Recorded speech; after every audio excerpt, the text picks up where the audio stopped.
नमस्कार। आज हम आयकर विषय के अंतर्गत मकान संपत्ति से आय में सकल वार्षिक मूल्य की गणना किस प्रकार की जाती है, इसको एक उदाहरण की सहायता से हल करेंगे। प्रस्तुत उदाहरण में हमें दे रखा है कि श्री मोहन 3 मकान संपत्तियों X, Y एवं Z के मालिक है। निम्न सूचनाओं से प्रत्येक दशा में कर निर्धारण वर्ष 2020-21 के लिए सकल वार्षिक मूल्य ज्ञात कीजिए। 3 संपत्तियां दे रखी हमें X, Y और Z। इसका म्युनिसिपल वैल्यूएशन दे रखा है 24,000, 30,000 और 45,000। फेयर रेंट दे रखा है 30,000, 24,000 और 60,000। उसके बाद standard rent under rent control act दे रखा है।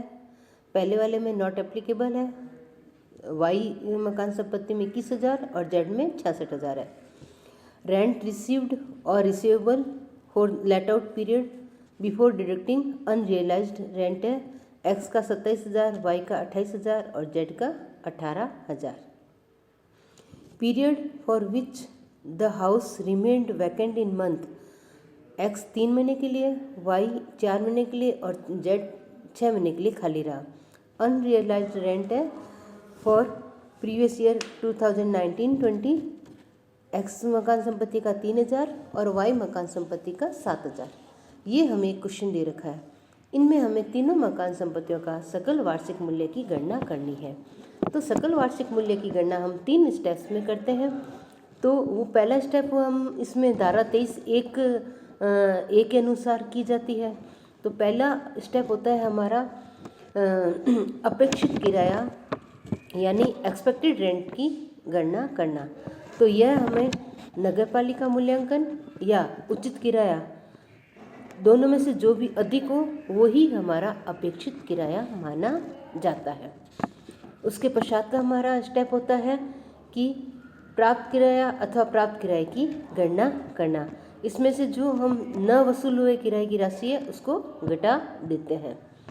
उसके बाद थर्ड स्टेप होता है हमारे जो फर्स्ट और सेकंड दोनों स्टेप से हमने जो गणना की है उनमें से जो राशि अधिक हो वही हमारी सकल वार्षिक मूल्य की राशि होगी। तो इसको हम 3 स्टेप में करेंगे। तो प्रथम स्टेप होगा हमारा एक्सपेक्टेड रेंट की गणना करना, जो कि हमारा नगरपालिका मूल्यांकन और उचित किराए में से जो भी अधिक हो वो माना जाएगा। तो मकान संपत्ति ए के लिए हमारा नगरपालिका मूल्यांकन है 24,000 और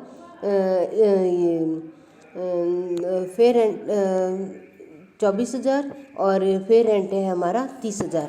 तो इन दोनों में से जो भी अधिक हो तो 30,000 इसका एक्सपेक्टेड रेंट होगा। इसी तरह वाई का होगा हमारा म्युनिसिपल वैल्यूएशन 30,000 और फेयर रेंट है 24,000। दोनों में से जो अधिक हो तो 30,000 अधिक है तो वो माना जाएगा। जेड मकान संपत्ति में म्युनिसिपल वैल्यूएशन है 45,000 और फेयर रेंट है 60,000। दोनों में से जो अधिक हो तो वो 60,000 माना जाएगा। इस तरह हमने फर्स्ट स्टेप में का पहला पॉइंट हमने कर दिया म्युनिसिपल वैल्यूएशन और fair rent whichever is higher, ये हमने निकाल दिया। उसके बाद हम देखते हैं इसमें स्टैंडर्ड रेंट। मकान ये स्टैंडर्ड रेंट से अधिक किराया नहीं होना चाहिए। तो तीनों का स्टैंडर्ड रेंट है हमारा, फर्स्ट का नॉट एप्लीकेबल है, सेकंड का 21,000 है और थर्ड का है 66,000।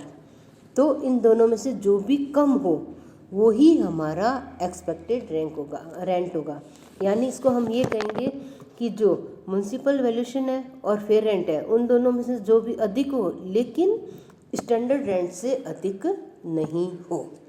तो ऐसी स्थिति में मकान एक्स का हमारा जो एक्सपेक्टेड रेंट आएगा 30,000, मकान वाई का आएगा दोनों में से जो भी कम हो 21,000 और मकान जेड का आएगा दोनों में से जो भी कम हो 60,000। इस तरह से हमने फर्स्ट स्टेप एक्सपेक्टेड रेंट की गणना कर ली। अब हमारा सेकंड स्टेप होता है रेंट रिसीव्ड और रिसीवेबल, यदि वो मकान संपत्ति पूरे साल किराए पर उठाई गई है, जिसमें जो अनरियलाइज्ड रेंट है वो एक्सक्लूड करना है यानी शामिल नहीं करना है। तो वो करना है। तो इसमें हमारा जो फर्स्ट इसमें है, इसकी हम गणना करेंगे। इसकी पहले वाले एक्स मकान की रेंट रिसीव्ड कितना हुआ 27,000। कितने वैकेंट कितने रहा 3 महीने के लिए, तो रेंट ये कितने महीने के लिए प्राप्त हुआ है 9 महीने का। तो पूरे साल भर का कितना होगा 27,000 बटे 9 इंटू 12 यानी 3,000 रुपये पर मंथ, यानी 12 महीने के लिए हो गया 36,000। तो 36,000 में से 3,000 रुपये किराया प्राप्त नहीं हुआ, इसको एक्सक्लूड कर देना है। तो हमें रेंट रिसीवेबल कितना आया 33,000। 33,000 की राशि हमारी हुई है। फर्स्ट स्टेप में हमारा इसका हो गया अनरियलाइज्ड रेंट का हो गया 33,000। इसी तरह सेकंड का हम देखते हैं 28,000 रुपये जो किराया प्राप्त हुआ है। वैकेंट कितना रहा 4 महीने के लिए, यानी कितने महीने का किराया प्राप्त हुआ 8 महीने का। तो 28,000 बटे 8 पूरे साल का कितना होता है इंटू 12, तो वो यह होगा 42,000। उसमें से 7,000 हमें प्राप्त नहीं हुआ, तो 42 में से 7 चला गया, तो पीछे कितना बचा 35,000।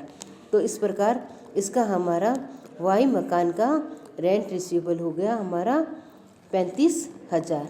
इसी तरह जेड का भी ले लेते हैं। जेड का हमारा रेंट रिसीव्ड और रिसीवेबल है 18,000।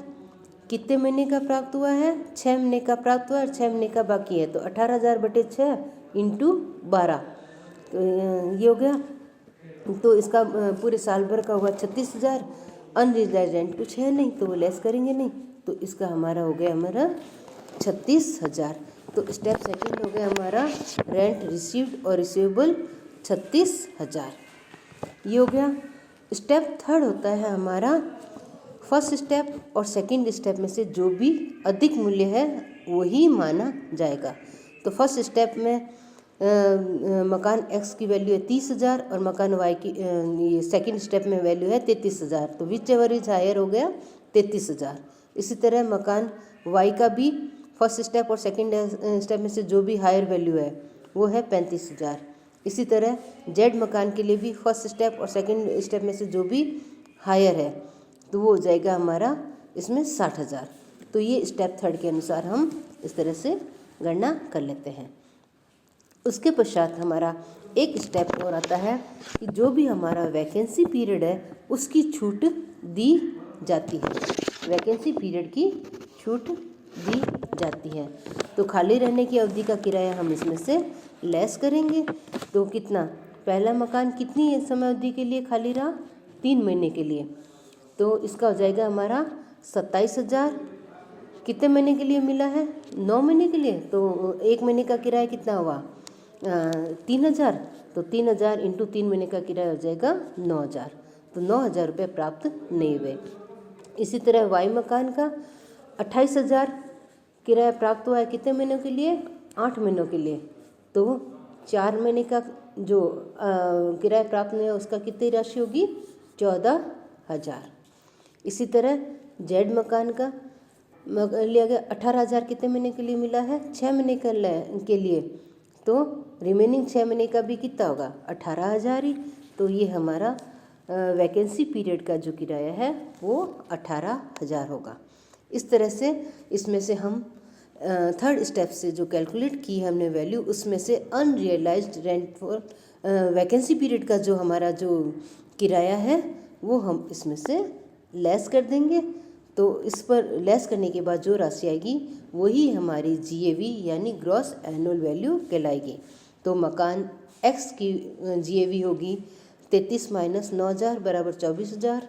मकान वाई की GAV होगी 35 माइनस 14 बराबर 21,000 और मकान जेड की GAV होगी 60 माइनस 18 बराबर 42,000।